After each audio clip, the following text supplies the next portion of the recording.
Hello. It says I'm live. Let me see here.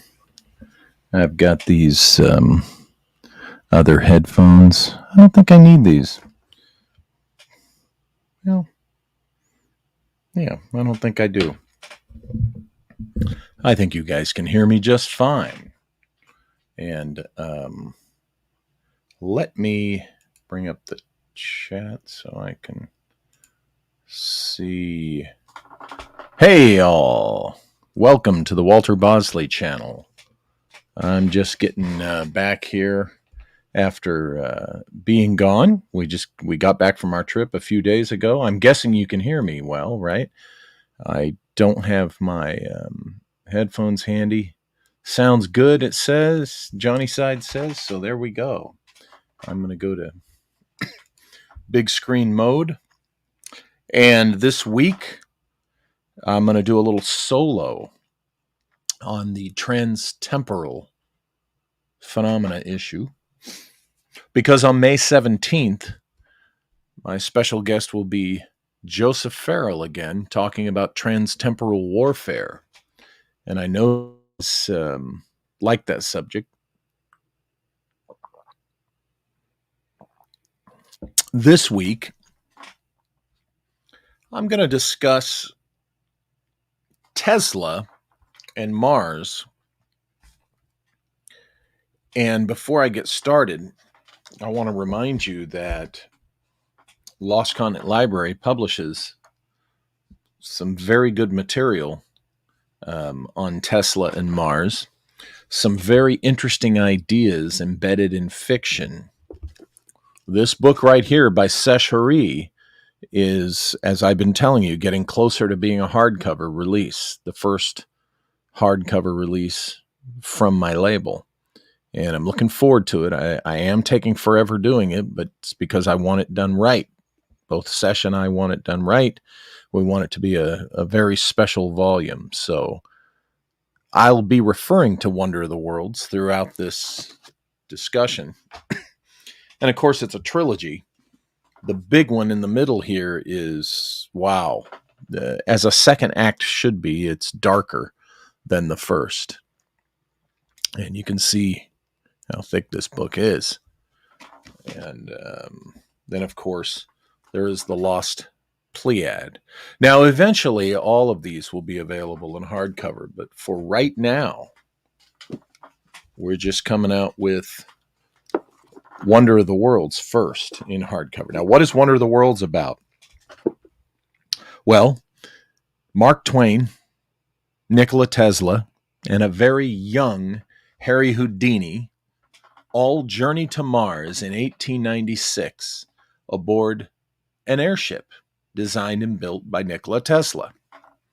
And they go to Mars and they find that the remnant of the civilization on Mars is living under the surface inside the hollow planet.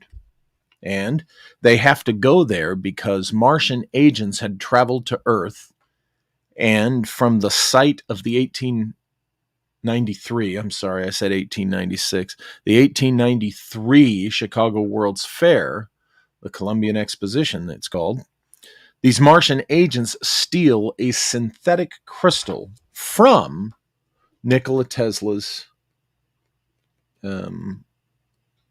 exhibition there at the Chicago World's Fair.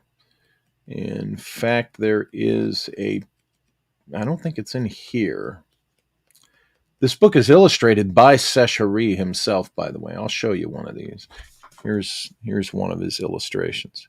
He's a really good illustrator, just top-notch. So Tesla, the young Harry Houdini, and Mark Twain, along with stowaways, George Ade and Lily West, journey off to Mars in pursuit of the Martian agents who've stolen the crystal. Now, why did the Martian agents steal the crystal? It's to energize an impending, planned invasion of the Earth from Mars, led by their leader, Kel. Well,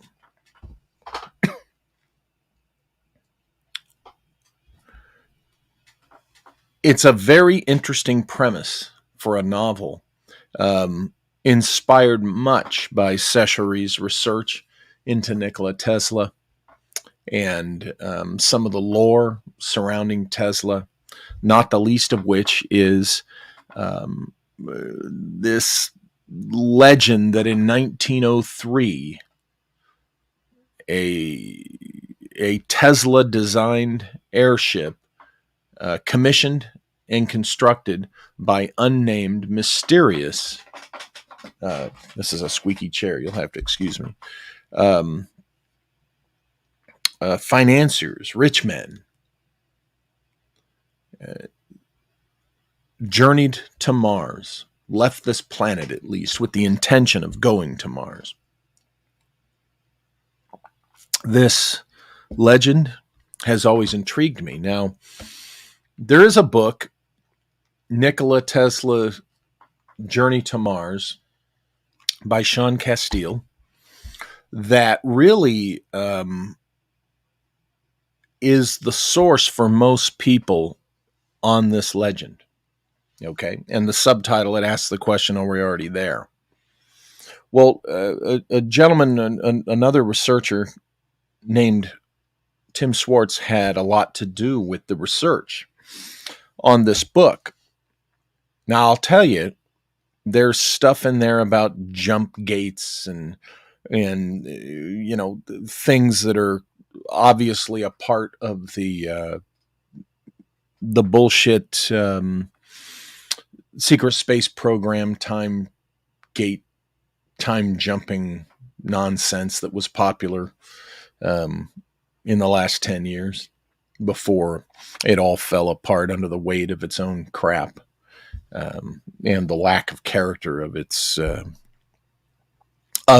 claimants, so to speak.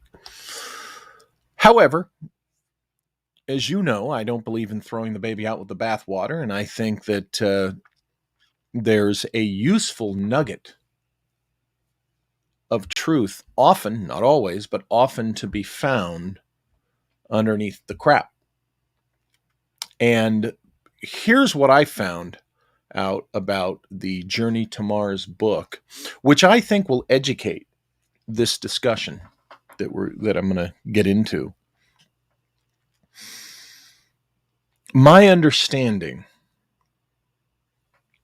of when I contacted Tim Swartz and Sean Castile, one of the two, both of them, you know, responded to my queries.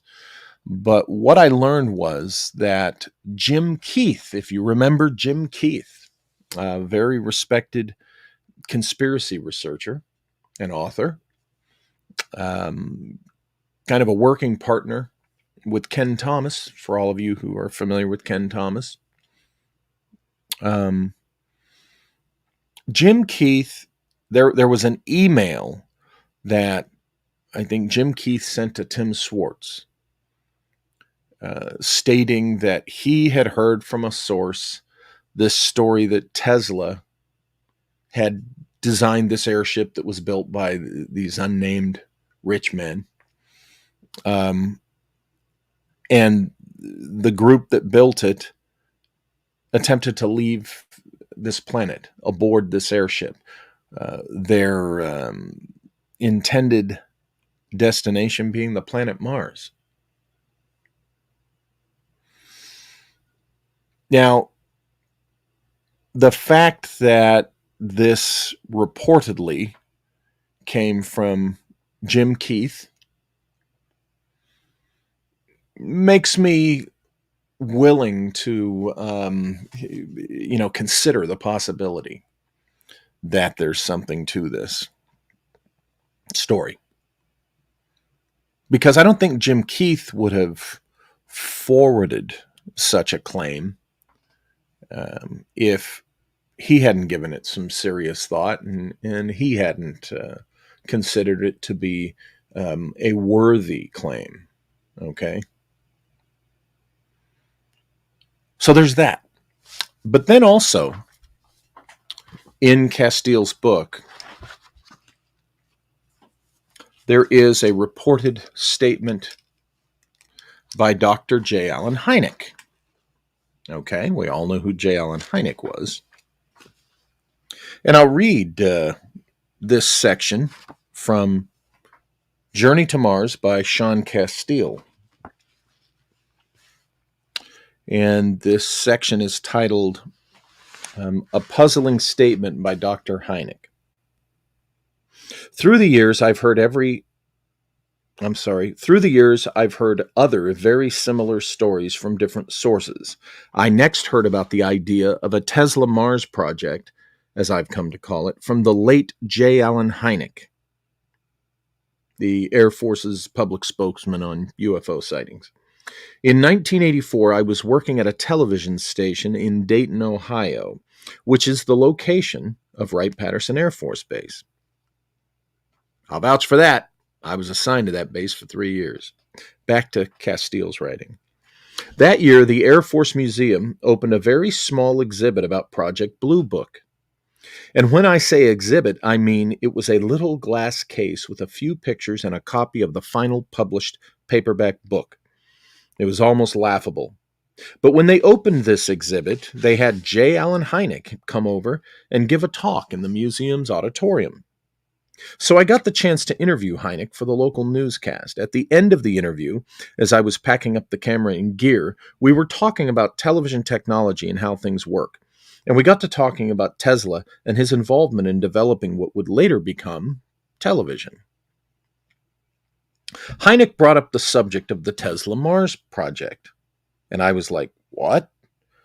And Hynek told me that there were files in the U.S. Air Force that talked about Tesla's attempt to send a spacecraft to Mars. Now, that was all that he knew about it, but he had heard, from what he said were reliable sources, that Tesla had been involved in a project that involved a group of wealthy men from the East Coast who were building aircraft in the middle and late 1800s. Already you know what issue I have with that. And that these aircraft were what was being reported during the flying machine flap that started in California in 1896. Hynek told me that this was one of the reasons the United States government confiscated Tesla's notes when he died. That, and Tesla had been saying that he invented a death ray and he tried to sell it to the highest bidder. He wanted the United States to have it, but the United States wasn't interested, and on and so forth about the death ray.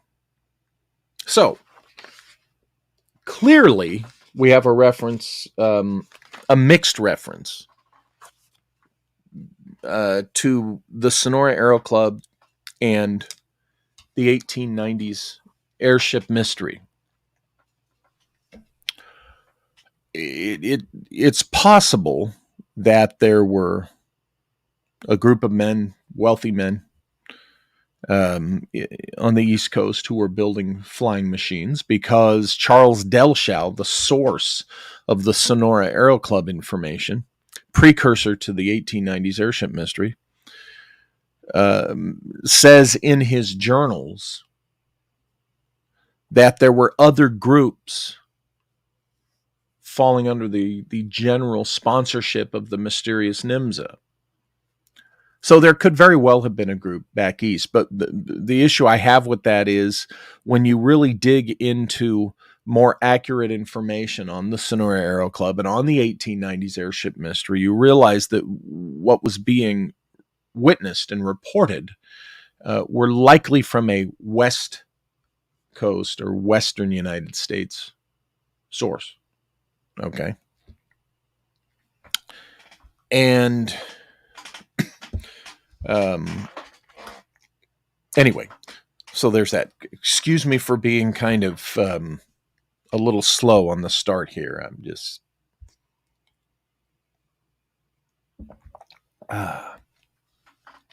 anyway, the J. Allen Hynek claim that the Air Force has in its files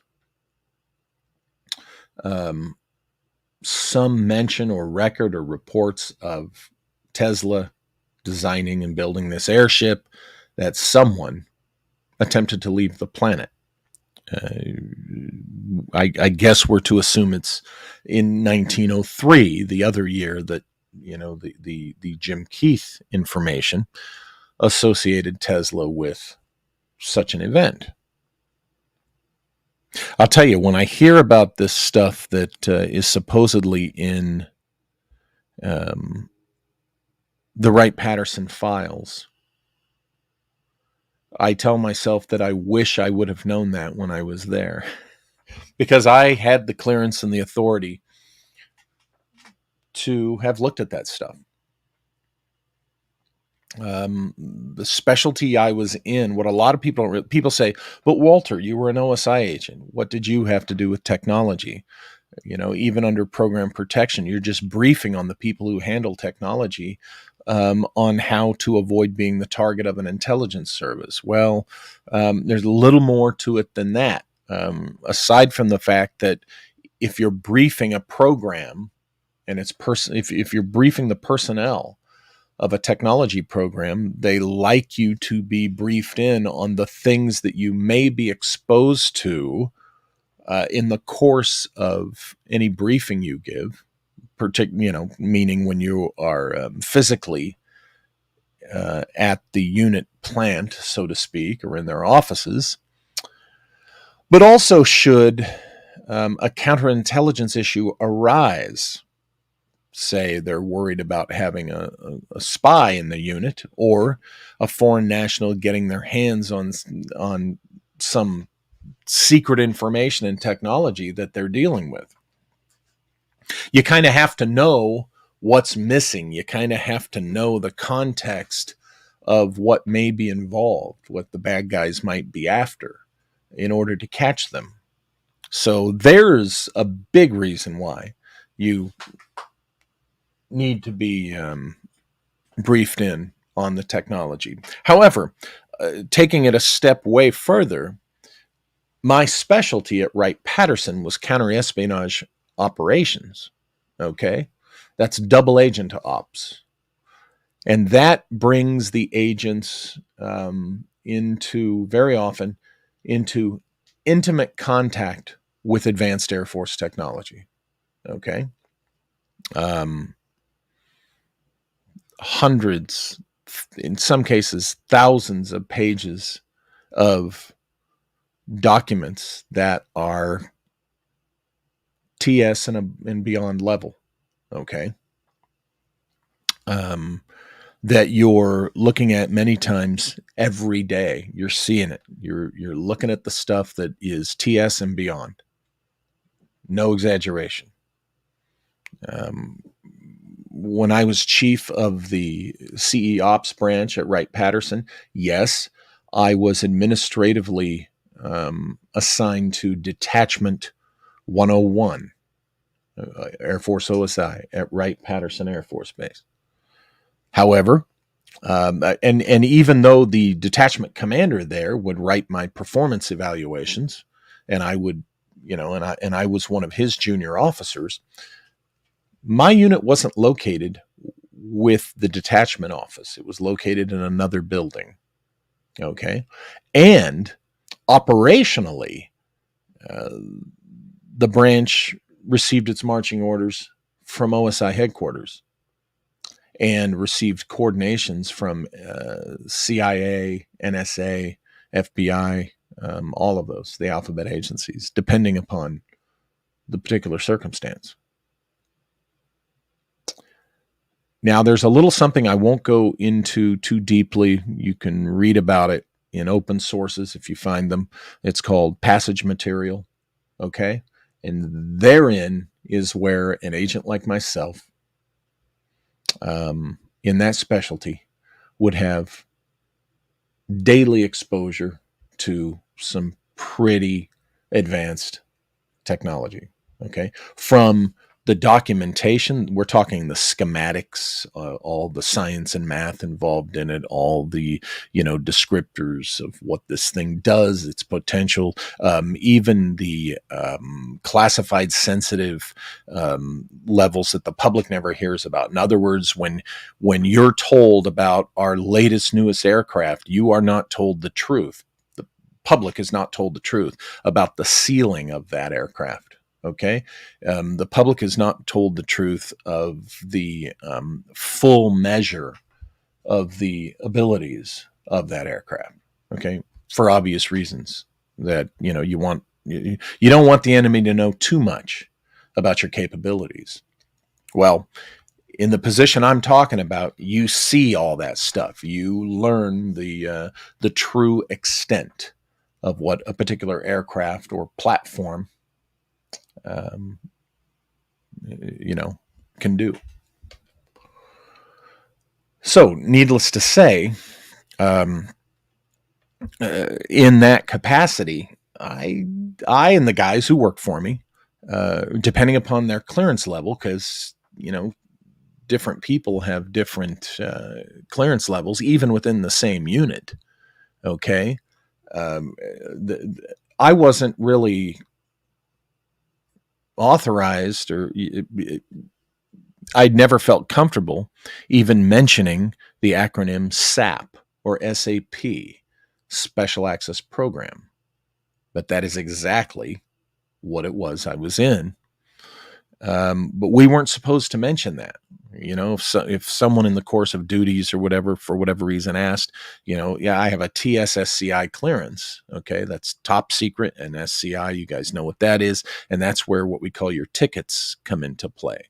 That's your levels beyond top secret. Okay, and SAP is another entry level kind of thing. And honestly, it wasn't until the presidential election of 2016 that these things were bandied about publicly by one of the candidates. That acronym, talking about SAPs and special access programs, we were supposed to be really kind of sensitive about that. So I had, your average OSI agent, you get, for instance, if you're at a base with a flight line, you get, you have clearance to be on the flight line. Okay. Now, at a base like Los Angeles Air Force Base, where there is no flight line, we were issued A badges. Okay. Now, the A badge issued by LAX meant that because of our federal agent status, working in the area, we had a badge that we could clip on our jacket, shirt, or whatever that would tell the LAX authorities that we had access to go out on the flight line at will. We didn't have to ask anyone's permission. We could just go as long as we had that. It's called an A badge. Now, your average OSI agent has access to all personnel records without hindrance. Funny story. When I was at LA Air Force Base, I'd been there about a year and a half, and they got a new LT, a new butter bar, second lieutenant in the admin section. And I went over there to do one of my records checks, and I go over there and just kind of acknowledge and say, hey, I'm going to be Special Agent Bosley. I'm going to be over here looking at some records.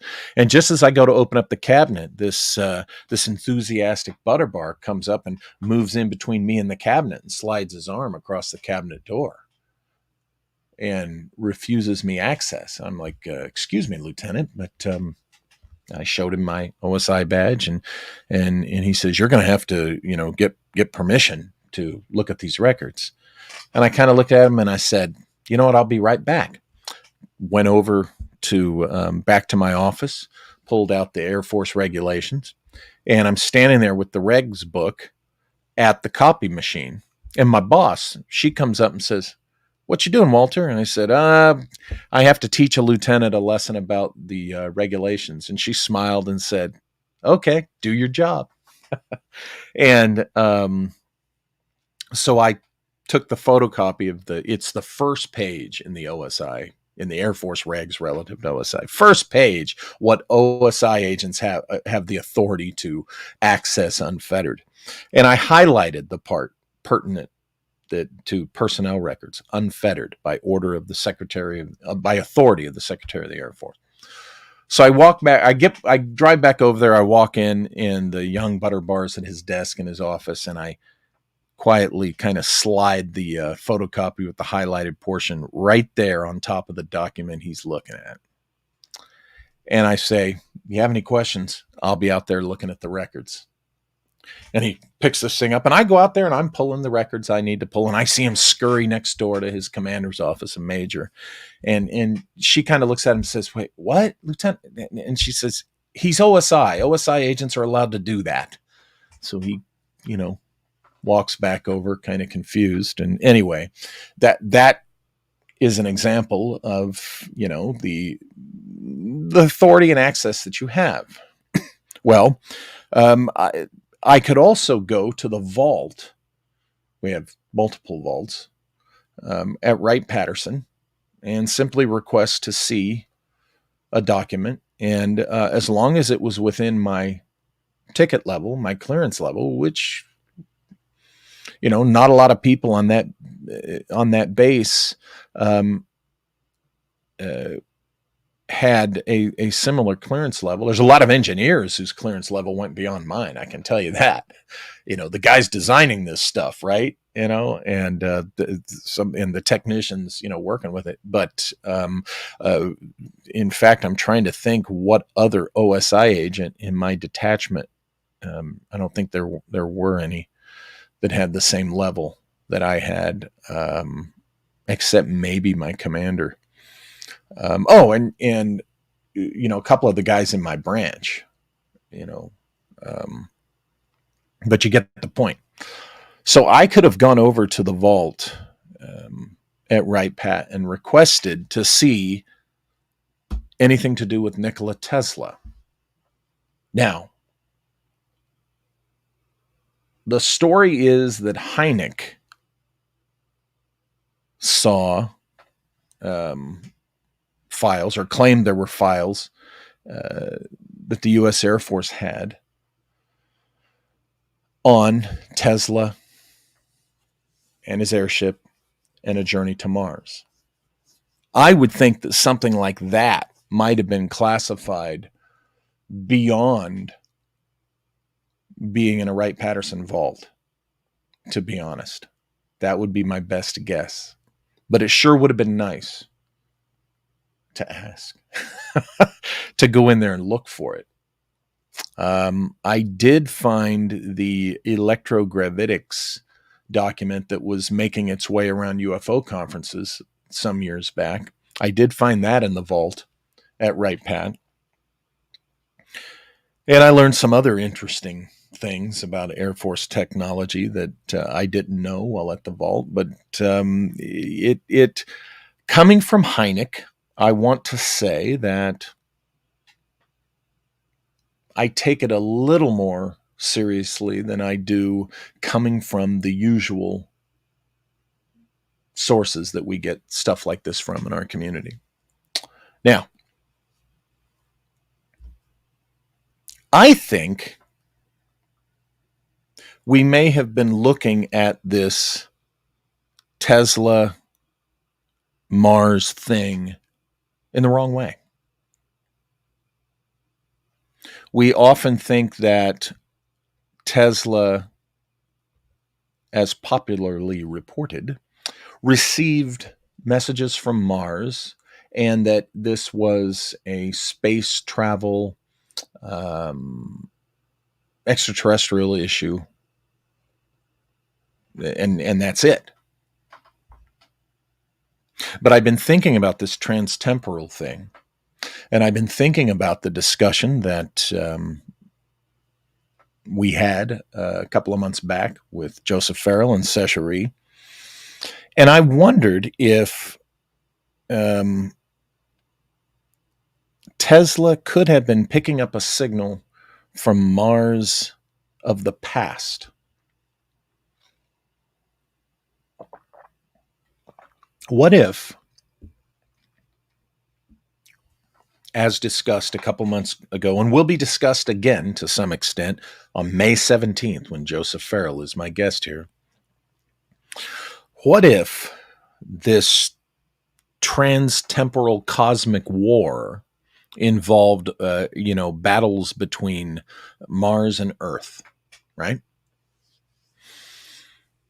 What if the signals that Tesla picked up, okay, over 100 years ago, what if they were signals relative to that ancient war?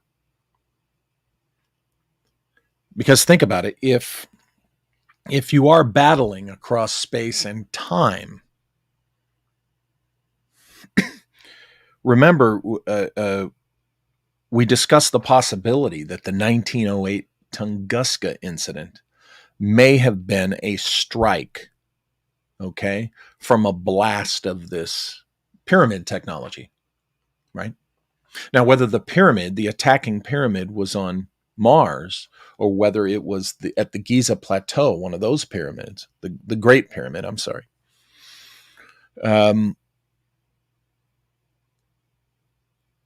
there would have been some type of medium, I'm guessing some type of signal medium, that could have or should have carried that energy through the time spectrum. But let's say the attack came from Mars. Let's say that it was in the past, during the ancient cosmic war that Joseph Farrell writes about. And this attack, for example, is what blasted the hole in Tunguska in 1908. Well,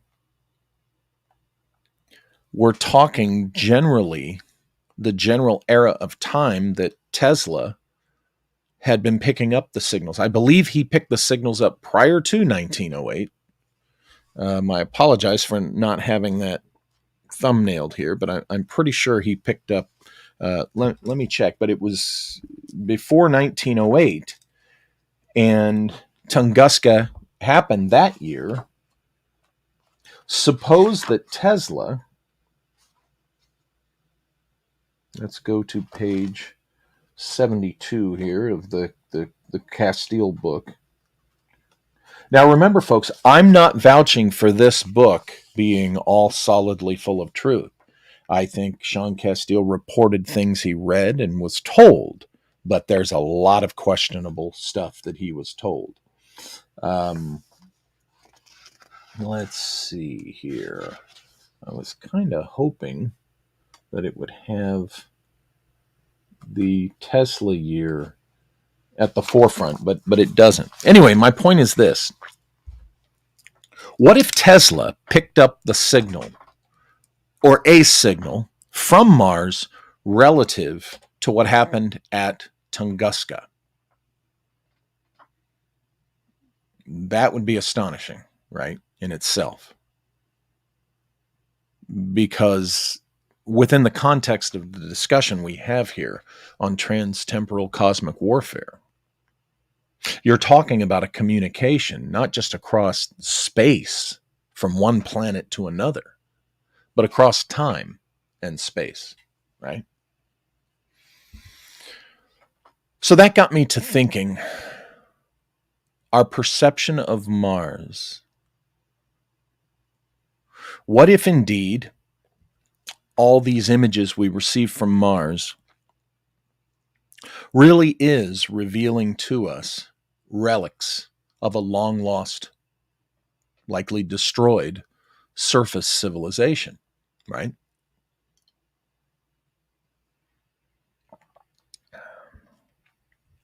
But what if we have communicated or been communicating with that civilization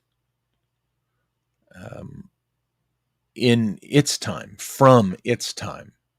What if we are real time now, or since the late 19th, early 20th centuries, been receiving signals and sending signals to a civilization that has since, long ago, ceased to exist as it did then when it had this technology at its hands? This is important to consider because this opens up a whole new perspective on our reality. What if we're, the idea of contacting life across time, life that in our time doesn't exist anymore, or as I said, its civilization doesn't exist as such. What if there is a civilization here or somewhere else that already knows the fate, for example, of our civilization right now, fate of the United States and Western Europe and in the rest in China and all that stuff. What if there is some future civilization that already knows our fate and they're communicating with us? Now, this kind of discussion has been in the UFO world for quite a while already. The idea that the secret to the UFOs is that it's time travelers from our own future. Well, when you discuss what we're discussing here tonight, I think it lends more credence to that possibility that in the mix are time travelers from the future, maybe the past as well. What if, say, Martians who visited here, pick a decade, the 1950s, the 1980s, last year, what have you. What if they departed from the Mars of 1,000 years ago or 5,000 years ago, 10,000, 50?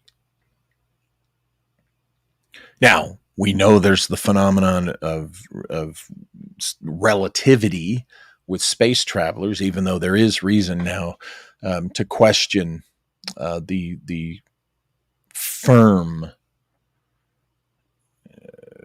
conclusions that we are supposed to make from Einsteinian physics. But just for the sake of the argument here, the sake of the discussion, we already know that there's the concept of a crew will leave its world and travel out into space, and many, many years will pass while they're gone.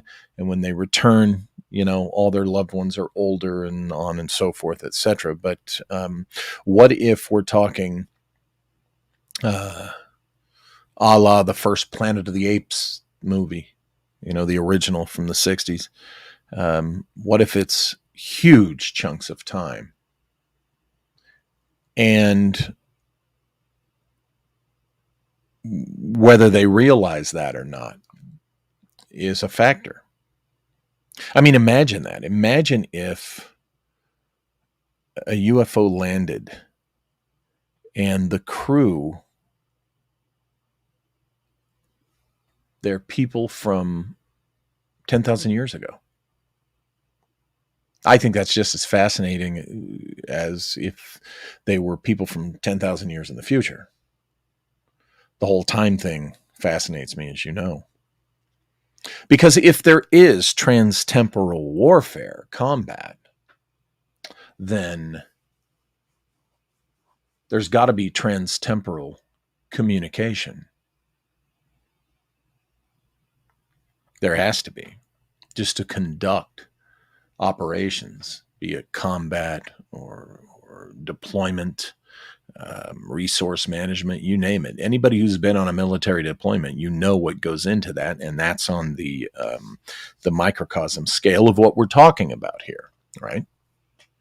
But even just in the functional deployment of a weapon, there's got to be a means to communicate, signal, and for aiming, right? Targeting.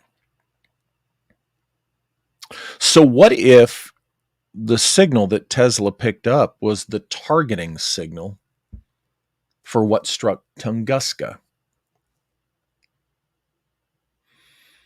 Could that be, as the source J. Allen Hynek, according to this Castile book, claimed, what if that was the reason that the government, that the Office of Naval Research, the ONI, also the Office of Naval Intelligence, what if that's the reason that Tesla's papers were confiscated and seized upon his death? That would be very, very interesting indeed, because it would, I think, change how we look at the pursuits of technology and the rumors of certain technologies in the, from World War II forward. Anyway, to take it a step further, you have signal from the past, let's say.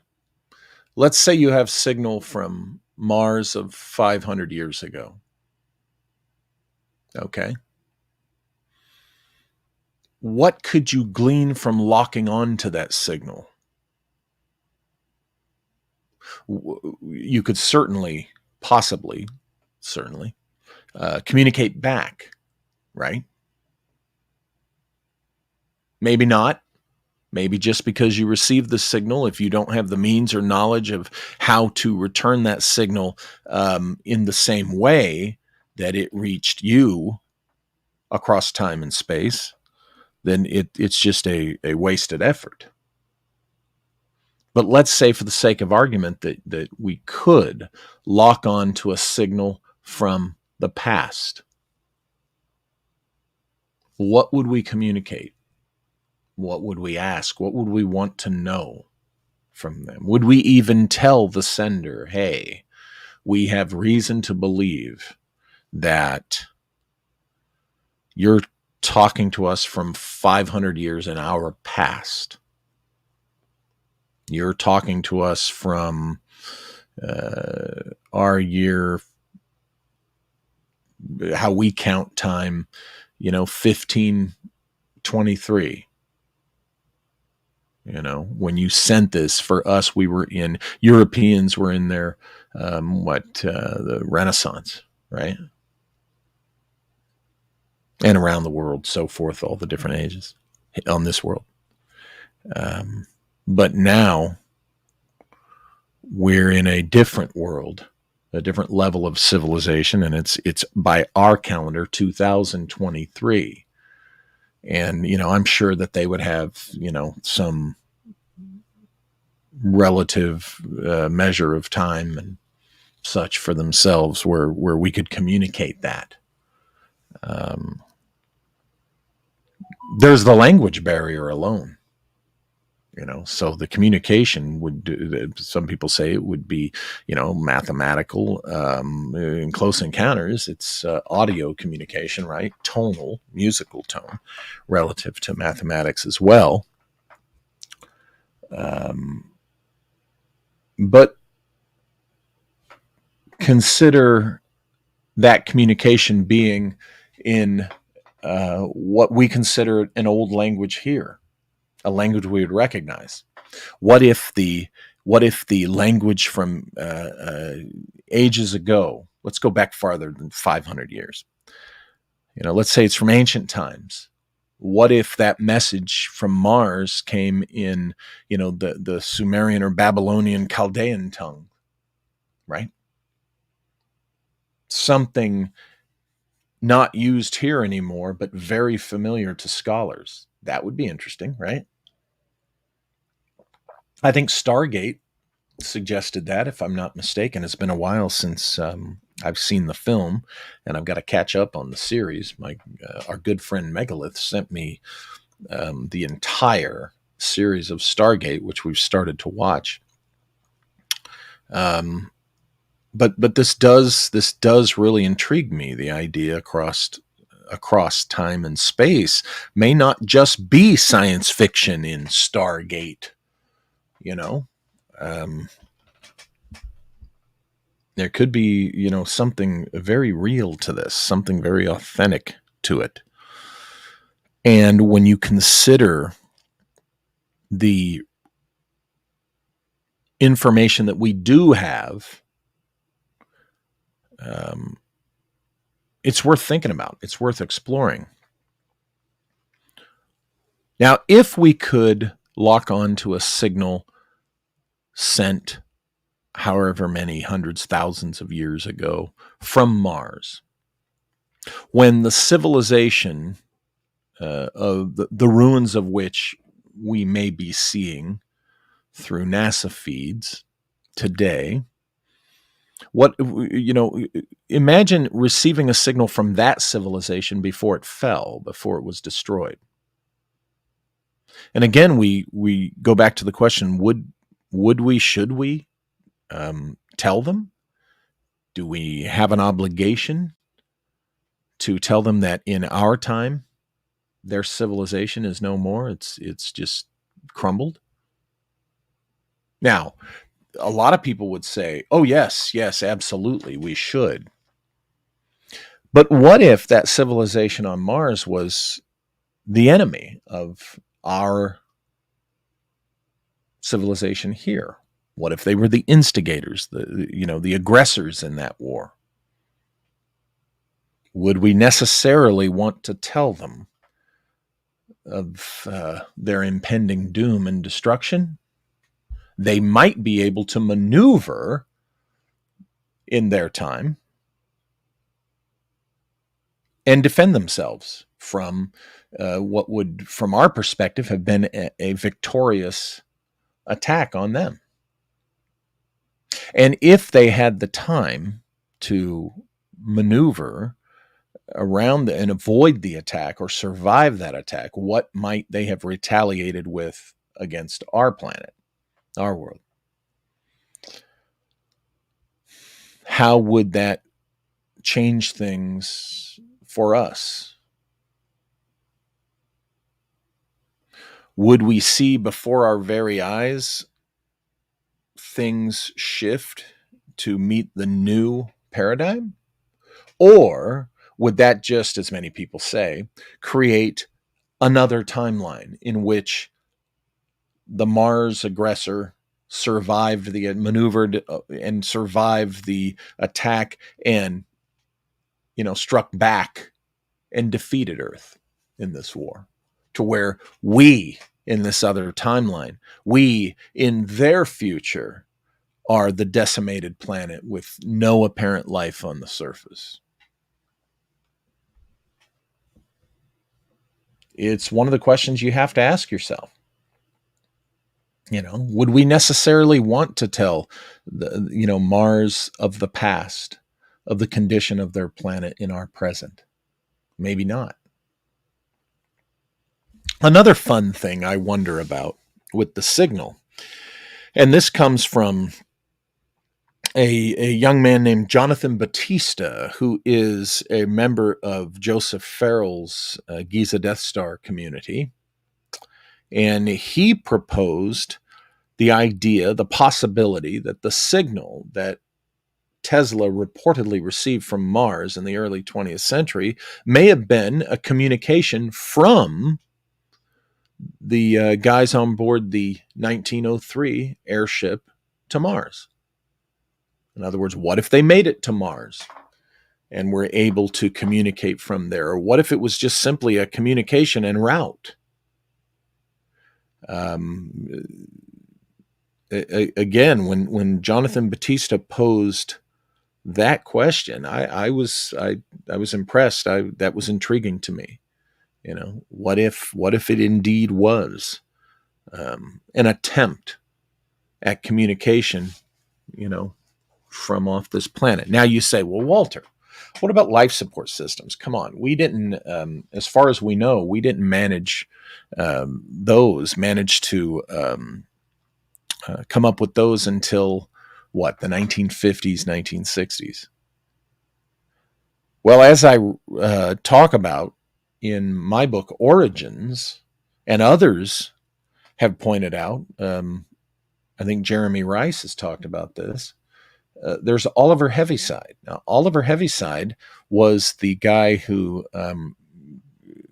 envisioned and theorized this thing called gravity electromagnetism, gravido-electric magnetism, okay? GEM. And Heaviside did this in the 1890s, and he was not a professional scientist. He wasn't even a mathematician, I don't think. But he developed this hypothesis of GEM, gravido-electromagnetism. And within his hypothesis, one may, using this GEM, may create a force field protected bubble around an object. And within that bubble, it would be much easier to sustain life. And that bubble would allow the protected object to go into a hostile environment. Now, that includes being out in the vacuum of space where there is no air to breathe, right? It's all the hazards of surviving out there, the cold and all of that. But also, it would protect an object from those vaunted Van Allen belts that all the moon landing deniers swear is the thing keeping us from going out into space. Despite that having been specifically worked out and presented multiple times, they don't believe it. Okay. But Heaviside, if someone applied GEM successfully, GEM, G-E-M, okay, Heaviside's idea could have been what Tesla applied to his airship. Thus, the suggestion being that this mysterious crew who hired Tesla to design and paid for the construction of this airship to fly off planet with the intention of going to Mars. It could have provided them with the life support that they needed, and Tesla's technology certainly could have provided the energy and the machinery, for the GEM system, we'll call it. Thus, if someone could think of it and someone could demonstrate the principles of technology that Tesla certainly did, then we cannot 100% deny the possibility that someone did it. You can't deny it. Now, it might be slim, it might be, 1% or whatever, but the possibility remains there. So we go back, we revisit, and we say, wow, maybe Tesla really did design this airship. Maybe these guys really did attempt to go off planet and attempt to Mars and, did attempt to reach Mars. And did they make it? Now, what's really wild to consider is, what if not only did they make it to Mars, but what if, for whatever reason, they journeyed through space and time and arrived on Mars of that 1,000-year ago civilization I was referring to? Now, that's a whole other, wild discussion.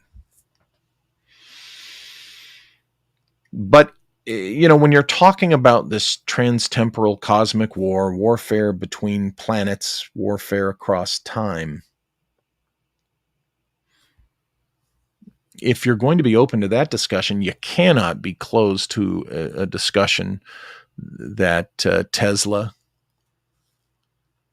may have done what we're talking about here, that somebody may have attempted it. Now, what if there's some airship up there?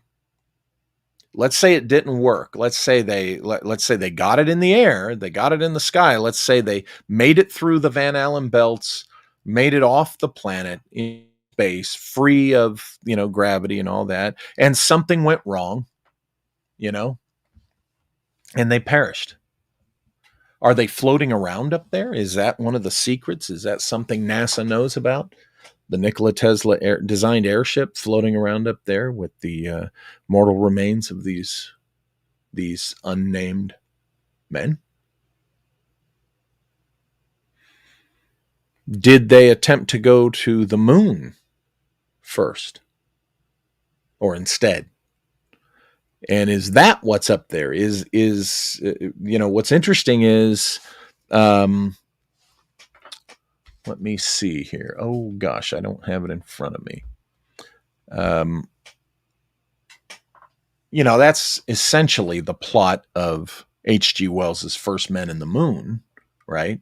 About a Victorian era attempt with cavorite, I think. Yeah, cavorite is the anti-gravity substance which the craft is painted essentially, and it creates anti-gravity effects. And they go to the moon and encounter the insect beings on the inside of the moon, and on and so forth. And then later in the 60s, when, you know, man lands on the moon, in the case of this story, it was before the Apollo landings. It's a UN team, of course, British produced movie, Ray Harryhausen, but British produced film. They find, you know, the artifacts and the remnants of this 1890s era trip to the moon, right? And the old guy, who was the young, strapping leading man who went, who's now in an old folks home, who everybody thought was crazy, now he's the big hero because he was telling the truth the whole time. You know, my understanding, I'm gonna just quickly dip into the chat room here. If somebody could tell me the year that H.G. Wells' First Men in the Moon was published, that would be very helpful. First Men in the Moon, H.G. Wells, when was it published? Because I have pertinent comment in this discussion relative to what we're talking about in that story. But it depends on when it was published. So, no, Doug McClure was not in that film.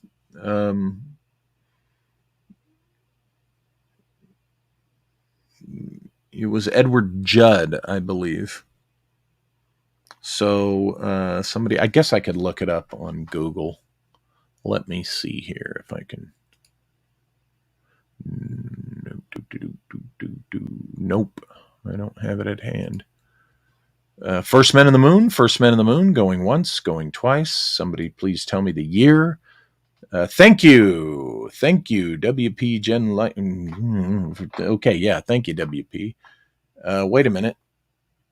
We've got a 1901 and we've got an 1866 and we've got a 1900. Okay, who looked it up? I need to. Well, I'll tell you what. Whether it's 1866 or 1901. Yeah, it's just as I suspected. It is, now I'm dipping out of the room. It is prior to this 1903 story. So we have to ask, was this rumor of the 1903 Tesla airship journey to Mars, was this inspired by the Wells story, First Men in the Moon? It could be. It could all be, folks, it could always be nonsense. It could all be BS. Or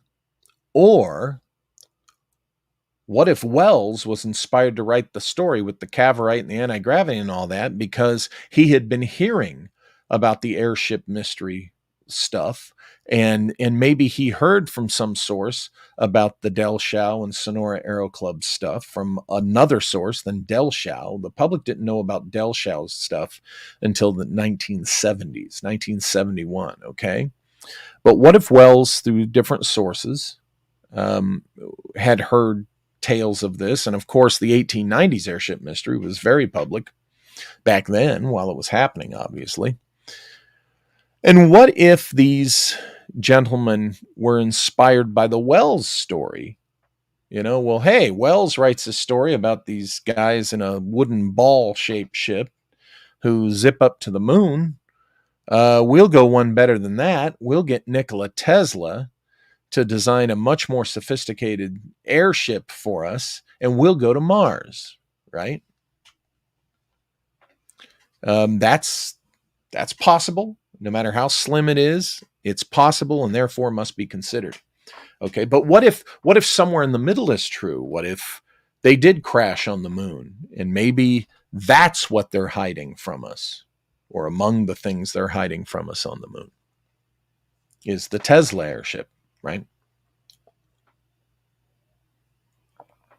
So, a lot of interesting things in the gaps of this discussion, a lot of interesting possibilities. And the reason I find this so interesting is, well, the reason that when Sechery first contacted me in 2004, it was about this book. This was before he wrote The Handprint of Atlas. Okay, this book, and folks, it is coming in hardcover. It's just taken a while, It's taking a while to do right. There's the illustrations. Let me see. Let me show you one of the photos of the Mars parts here. Oh boy, there we go. What we got there? There's the Tesla airship according to Sechery and his story, and of course he based that on studies and stuff.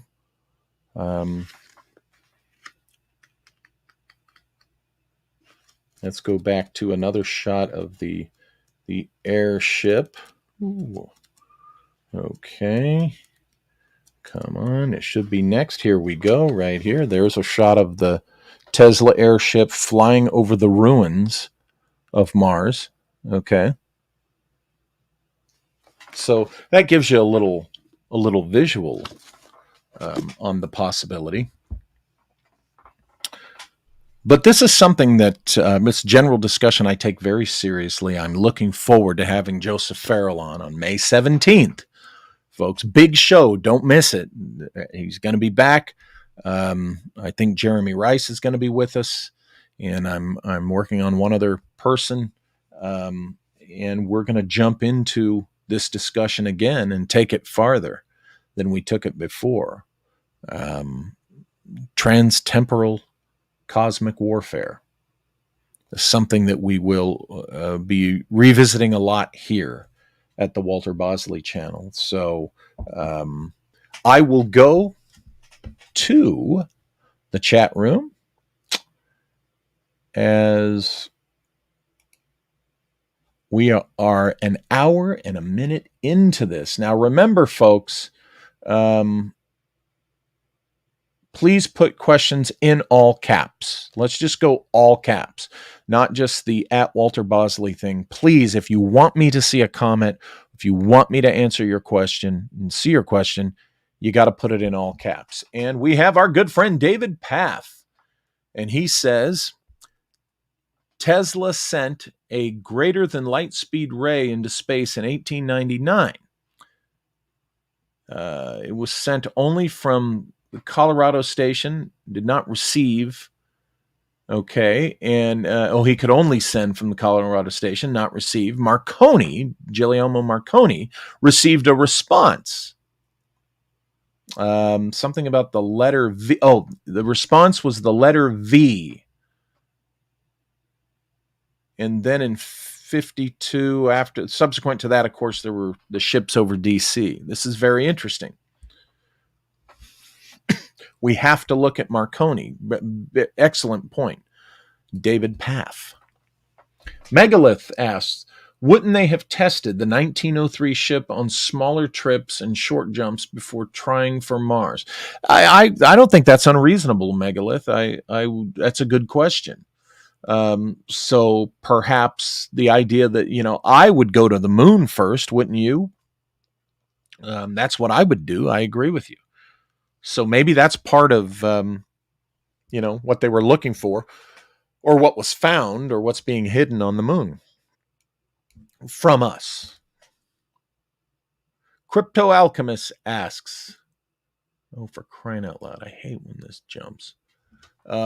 Crypto Alchemist asks, Walter, do I get to be the second guest with Jeremy? We'll have to talk about that. Send me private messages on issues like that. That would be better. At my email address, lostamazon9@gmail.com, and put something in the subject matter so that I know it's you. Philip Blair asks, would Tesla also have been involved in sending probes to other solar systems after Mars? While he was alive, if it was useful, I don't know why not. Crypto, did you get that email address. Definitely send me an email address on that. If not this coming episode, maybe the one after that. But yeah, send me a message on that. We'll figure out when. Check the moon. And I agree. Yeah, I would go to the moon before I would attempt Mars. Of course. Megalith asked, wouldn't they have tested the 1900 smallest? Wait a minute. Did I scroll down wrong or something, or did you repeat? I think you repeated that. Yes, sir. We'll email you. Yeah, yes, absolutely. Good. Yeah, email me that. So,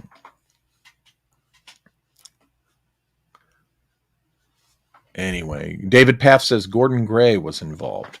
I'm not familiar with Gordon Gray.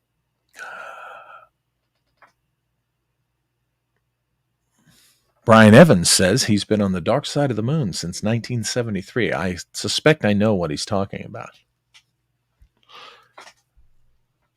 And I've been on the wall since 1980. You know, I still have pretty much all the lyrics and pretty much all the notes and the riffs of the wall memorized, even to this day.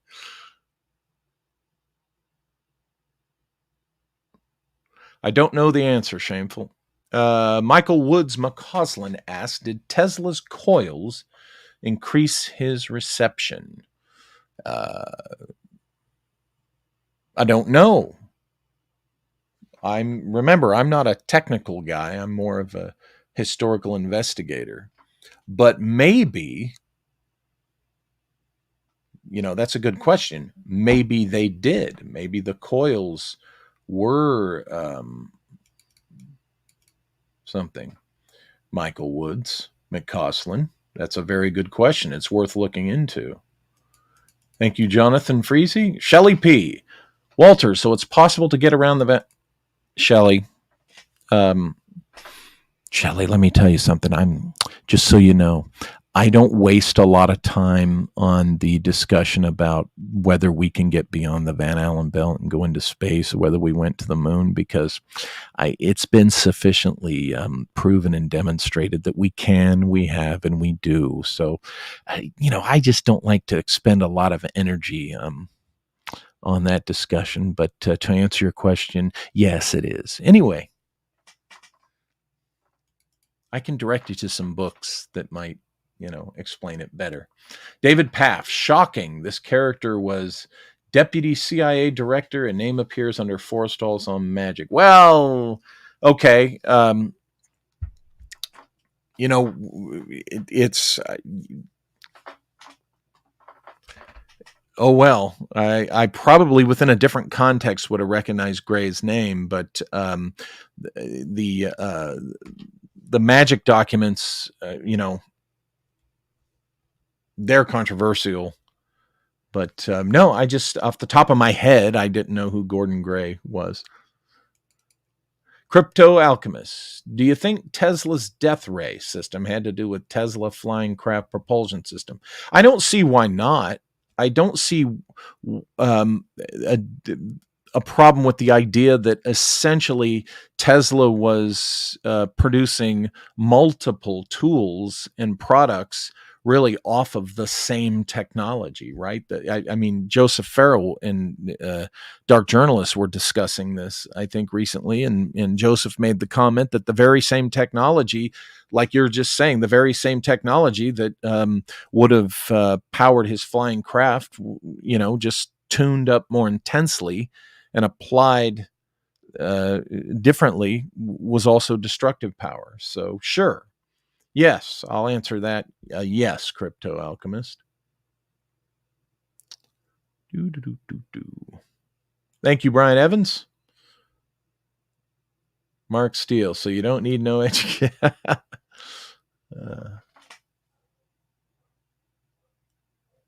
Great, Malk, and I'm aware that the Verne stuff does predate Wells, and we know that it is suspected that Verne was being fed information by somebody in the know, perhaps the Society Angelique. Société Angélique. Shanjak asks, why is the failure rate for robotic moon missions so much higher than Mars? Maybe they're truly hiding something from us. Maybe best not to discuss here. Yeah, that might be it, David.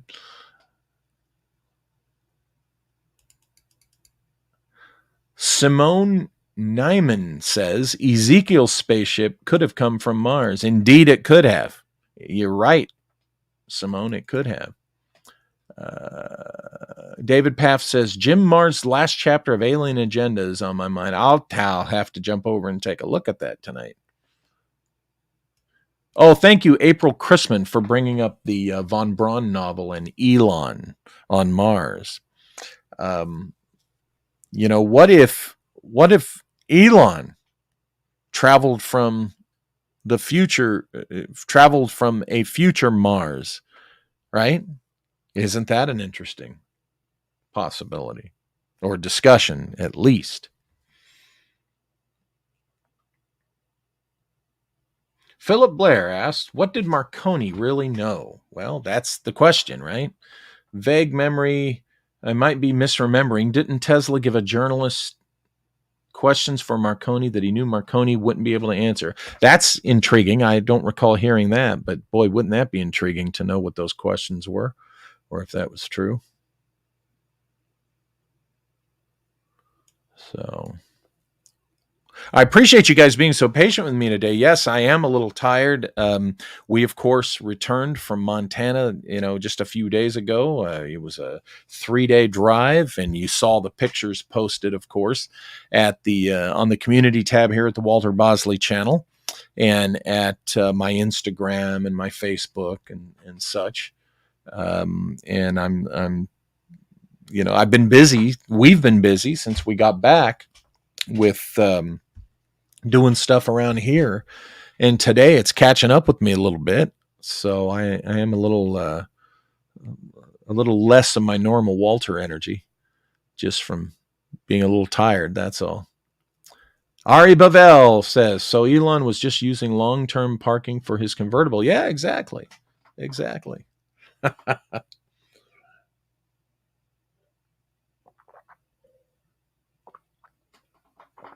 Okay, so does anybody have any questions about anything in the world of the Walter Bosley channel, or any of my books, or anything recently that you saw that you're wondering, what does Walter think about that? We'll open it up. Crypto Alchemist says, oh my, Elon the space traveling Martian. Is this why I have recurring dreams of a past life on Mars? What's going on with Neuralink? I don't know what's going on with Neuralink, but I find your question, recurring dreams of a past life on Mars, to be highly intriguing. I am somebody who thinks that we return into new bodies, call it reincarnation, whatever you want. I personally think that's true. Thoughts on Walt Disney? Walt Disney is not what the conspiracy theorists like to say he was. He liked to drink, he liked to smoke, and he liked to cuss like a sailor. But for the most part, he liked to entertain people, and particularly kids, and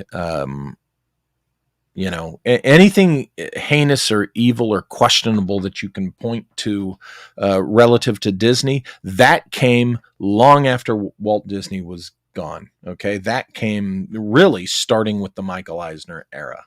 Anything that you can legitimately point to. There's a lot of nonsense and bullshit, spun up in conspiracy land about Walt Disney, and it's just not true when you look closely at it. And I looked closely at all of that when I wrote Latitude 33. So when is the next issue of the magazine coming out? Well, hopefully in about 45 days. I just met with, hold on. I missed a couple of things. Let's go back to Nick N's question. What is the most recent modeling project? I'm out of the loop. Well, thank you for asking, Nick. I've been kind of busy with some other unexpected things for quite a while. But I am about to jump back into finishing Robbie the Robot.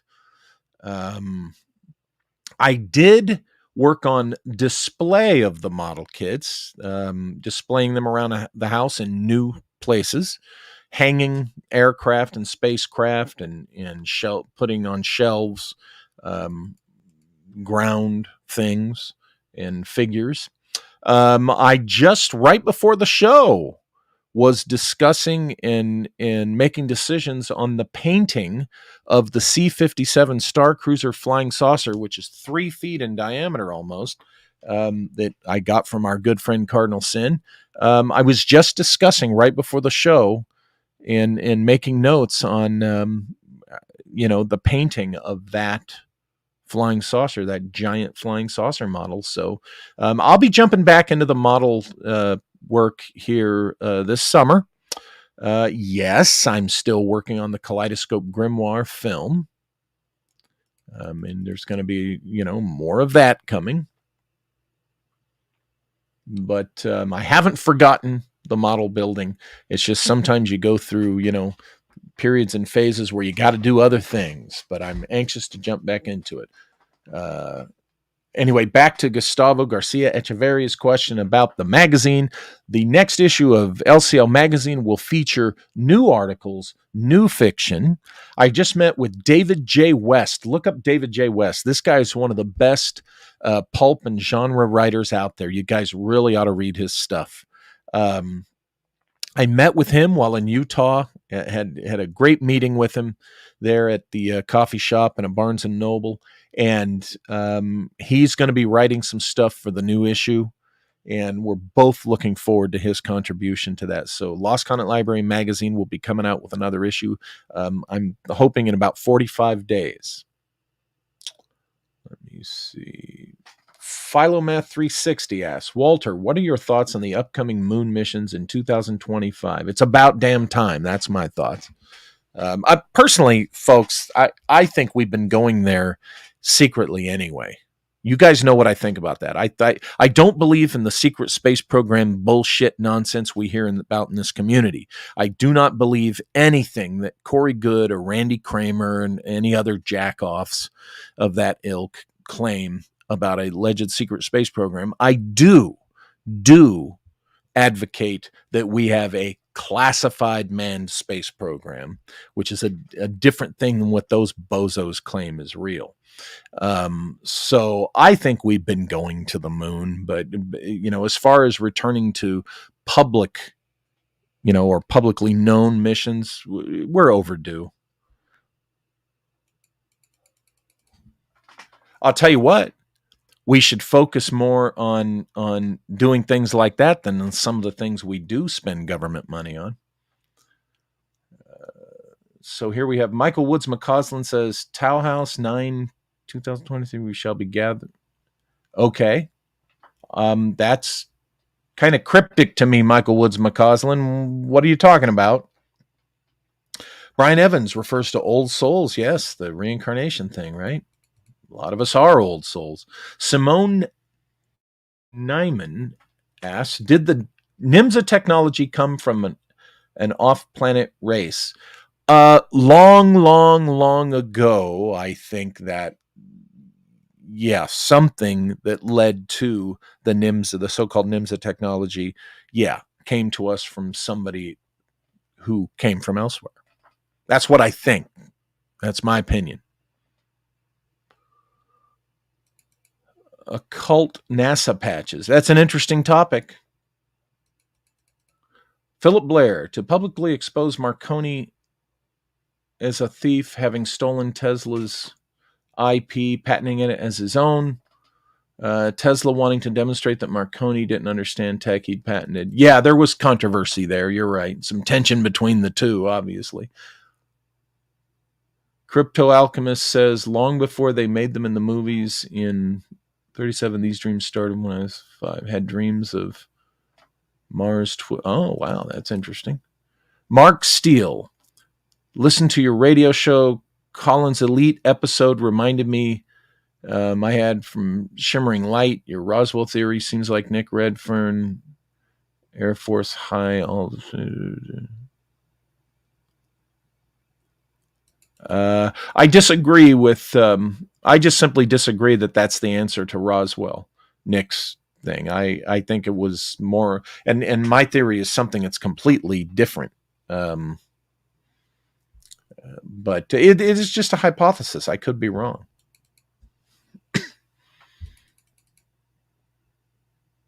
Okay, WP Enlighten. Oh wait, you're talking to Crypto Alchemist. Hey, breaking my own rule about the all caps here. Gray Malkin asks, "What are your thoughts on Victor Penny, please? Who's Victor Penny?" Michael Woods asks, "Will I have Cliff High on your show? If it's ever pertinent to have him on, sure." Jesus, mother of God. Occult NASA patches. Your thoughts? I'm really not an expert on it. I find it interesting, but I would refer to the folks who really dig into that topic. Because I think that. Well, I guess to answer your question, April, I'm not trying to be a jerk and stonewall you there. I do think, absolutely think there's something to the occult themes of the NASA missions and symbology.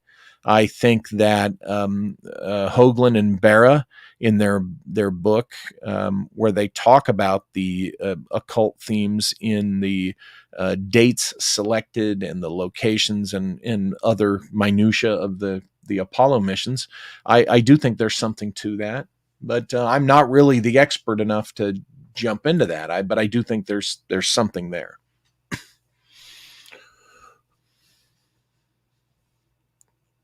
Thank you, Crypto Alchemist. David Paff says, "You're looking much better. Walter, take care. We'll call tomorrow if okay." Hey, sure. Yeah, David. Thank you. Thank you. Even though I'm a little tired today, I got up earlier than usual.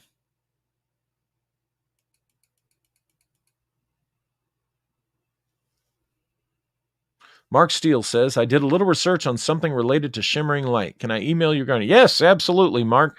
And please put in the title, subject title, something that I'll know it's you, okay? Like your name or whatever.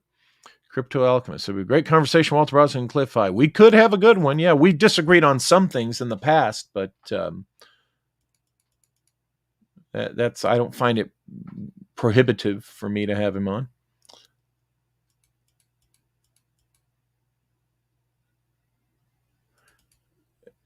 Your thoughts on recent balloon shot down? I think these balloons are just Chinese military intelligence data gathering surveillance objects. And the main concern, April, is that what China was doing was measuring our responses.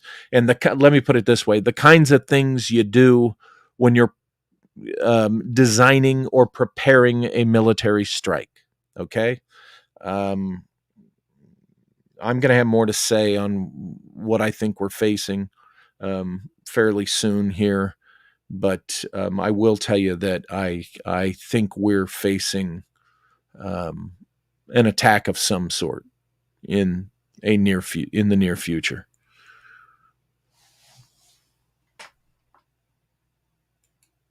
Philip Blair, can you do a special interview with Dr. Joseph Farrell to do a general overview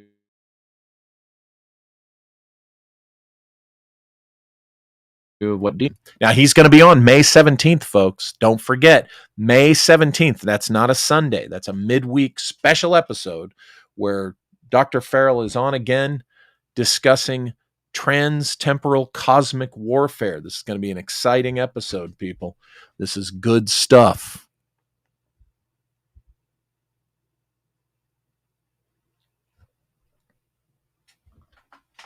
Thank you, April. I appreciate all of you as well.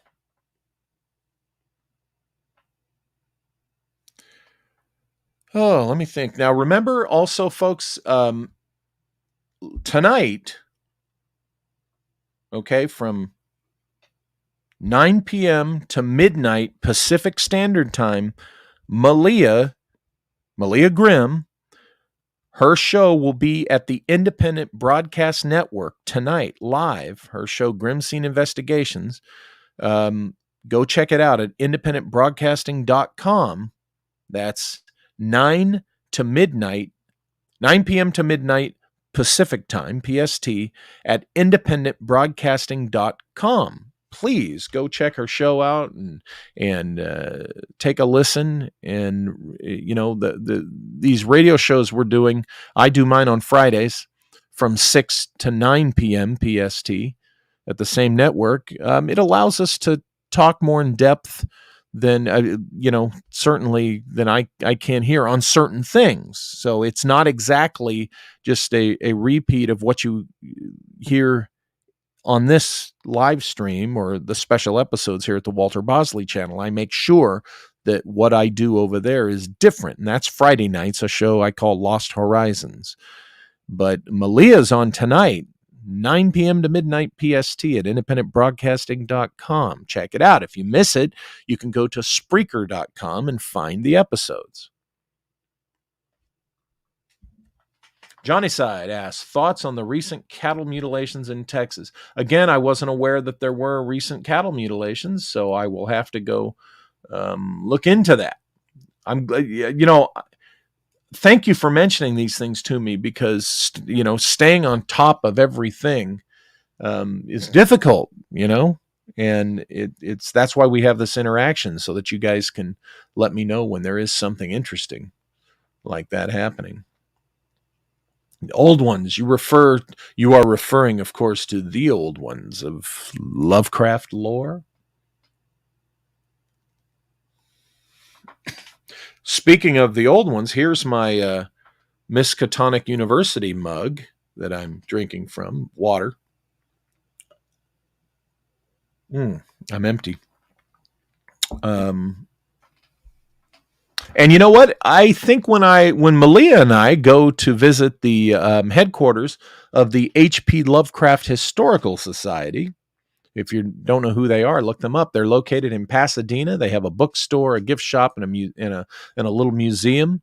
They're the filmmaker producers who created the silent version of Call of Cthulhu from 2005, and then they did a really cool black and white early 1940s style adaptation of The Whisper in Darkness. And I got to kind of co-host with Cardinal Sin on his show when he had the two guys who Sean Branny and oh my gosh, I'm forgetting the other guy's name. The two guys who founded and run the H.P. Lovecraft Historical Society. We're going to go visit their location, and maybe I'll do a little field video from there. Philip Blair asks, oh, wait a minute. So big case of cattle mutilations. There were 7 or so animals. I'll have to check that out. Shelley P. asks if they were military mutilations. That's possible. Philip Blair asks, what's the most Lovecraftian experience you've ever had? Oh, boy. I'll have to think about that, because during the Empire of the Wheel years, wow. Yes, Cardinal Sin's here. Yes, the HPLHS. Chrisman, LOL. Let's see. Okay, folks, we're winding down to the last minute. I want to thank everybody for being in the live chat. Thank you all for returning our first week back here at the Walter Bosley Channel Studios. And I will be back next week with our friend Todd Wood for another California episode, and this one's going to be just as almost epic as the previous one. So next Sunday will be Todd Wood with California. Remember, if you want to read any of the books that I've written, or the others also that I publish, go to lulu.com, LULU.com. And, this is one of the ones I published, Poisonous Magnetism. And, you can get them at lulu.com, print on demand, excellent quality, worth the wait. You can also find many of the titles that I've written and publish at Amazon.com now and BarnesandNoble.com. But give you a little tip. We actually get a better royalty if you go directly to lulu.com, because even if you order these books on Amazon and Barnes and Noble, Lulu still has to go through the same process. You still got to wait for them to be printed. You still got to wait for them to be shipped. It's not a situation where they have copies of these books. Okay. I'm a micro press publisher. I can't provide front loaded copies. Okay. So if you go to Amazon and buy the books there, you still have to wait. So why not just go to lulu.com, Lulu.com, buy the books there, same amount of time. And, you're helping the author get a much better royalty. So that would be great. And don't miss Malia's show tonight at independentbroadcasting.com starting at 9 p.m. PST. So there we go. Okay, folks, an hour and a half of Walter Bosley is enough for anyone. I thank you all for being here. I hope you found the discussion interesting. In my thoughts on this, I wanted us to jump back into the trans-temporal cosmic warfare topic. Again, May 17th, Joseph Farrell will be here on the on a special live episode. May 17th is not a Sunday. I think it's a Wednesday or something. It's a special midweek episode. Okay, it'll be a couple of hours long at least.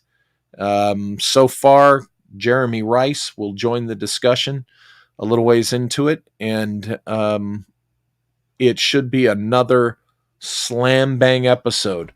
Do not miss it. I'm hoping to get Dark Journalist here on the episode, and just keep pulling the threads of this topic. I'm presently working on 2 books, one of them being The Esoteric Napoleon Volume 2.